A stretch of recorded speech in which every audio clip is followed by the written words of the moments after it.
ಪ್ರಧಾನಿ ನರೇಂದ್ರ ಮೋದಿ ಅರುಣಾಚಲ ಪ್ರದೇಶದ ಇಟಾನಗರದಲ್ಲಿಂದು 5,100 ಕೋಟಿ ರೂಪಾಯಿಗೂ ಹೆಚ್ಚು ಮೌಲ್ಯದ ಬಹು ಅಭಿವೃದ್ಧಿ ಯೋಜನೆಗಳಿಗೆ ಚಾಲನೆ ನೀಡಿದರು.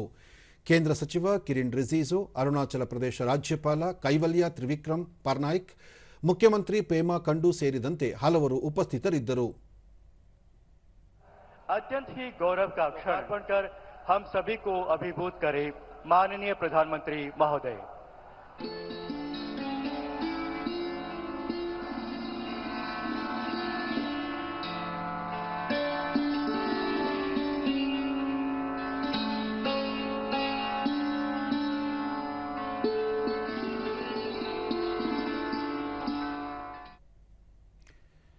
ಪ್ರಧಾನಿ ನರೇಂದ್ರ ಮೋದಿ ದೇಶದೆಲ್ಲೆಡೆ ಇಂದಿನಿಂದ ನವರಾತ್ರಿ ಆರಂಭವಾಗಿದ್ದು, ನೂತನ ತಲೆಮಾರಿನ ಜಿಎಸ್ಟಿ ದರಗಳು ಸಹ ಇಂದಿನಿಂದ ಜಾರಿಗೆ ಬಂದಿವೆ.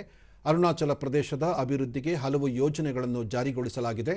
ಈಶಾನ್ಯ ರಾಜ್ಯಗಳು ಹಲವು ವರ್ಷಗಳ ಕಾಲ ಪ್ರಗತಿಯಿಂದ ವಂಚಿತವಾಗಿದ್ದು, ಕೇಂದ್ರ ಸರ್ಕಾರ ಈ ವಲಯದ ಅಭಿವೃದ್ಧಿಗೆ ಹೆಚ್ಚಿನ ಆದ್ಯತೆ ನೀಡುತ್ತಿದೆ ಎಂದರು.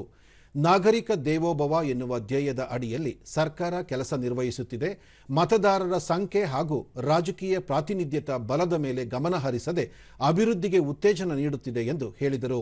2014ರ ಬಳಿಕ ಈಶಾನ್ಯ ರಾಜ್ಯಗಳ ಅನುದಾನದಲ್ಲಿ ಹಲವು ಪಟ್ಟು ಹೆಚ್ಚಳ ಮಾಡಲಾಗಿದೆ. ಈ ರಾಜ್ಯಗಳನ್ನು ಅಷ್ಟಲಕ್ಷ್ಮಿ ರೂಪದಲ್ಲಿ ಪರಿಗಣಿಸಲಾಗಿದ್ದು, ಒಟ್ಟಾರೆ ದೇಶದ ಪ್ರಗತಿಯಲ್ಲಿ ಮಹತ್ವದ ಸ್ಥಾನ ಪಡೆದುಕೊಂಡಿವೆ.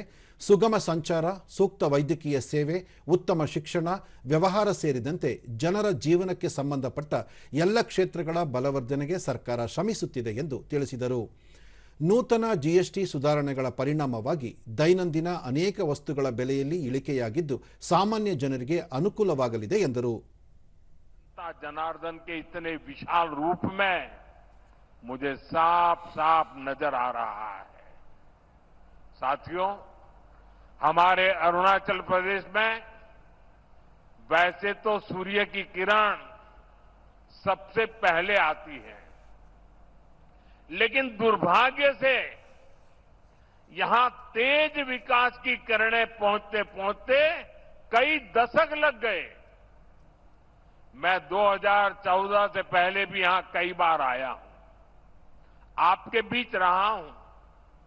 अरुणाचल को प्रकृति ने इतना कुछ दिया है, ये धरती, यहां के परिश्रमी लोग, यहां का सामर्थ्य, यहां इतना कुछ है, लेकिन तब जो लोग दिल्ली में बैठकर देश चलाते थे, उन्होंने अरुणाचल को हमेशा नजरअंदाज किया।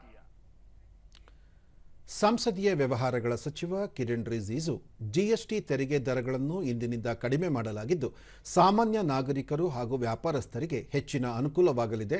ಎಲ್ಲ ಜನರು ಜಿಎಸ್ಟಿ ಉಳಿತಾಯ ಉತ್ಸವದಲ್ಲಿ ಪಾಲ್ಗೊಳ್ಳಬೇಕು. ಪ್ರಧಾನಿ ನರೇಂದ್ರ ಮೋದಿ ಅವರು ಅರುಣಾಚಲ ಪ್ರದೇಶ ಸೇರಿದಂತೆ ಈಶಾನ್ಯ ರಾಜ್ಯಗಳ ಸಮಗ್ರ ಅಭಿವೃದ್ಧಿಗೆ ಹಲವು ಯೋಜನೆಗಳನ್ನು ನೀಡಿದ್ದಾರೆ ಎಂದು ತಿಳಿಸಿದರು.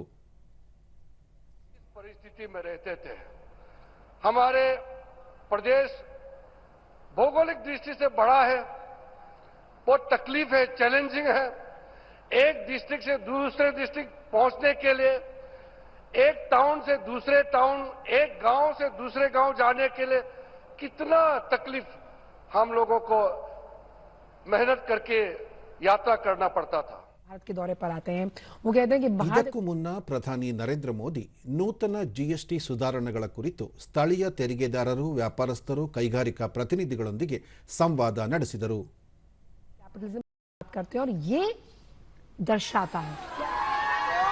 ನಂತರ ಇಟಾನಗರದಲ್ಲಿ ರೋಡ್ ಶೋ ನಡೆಸಿದರು.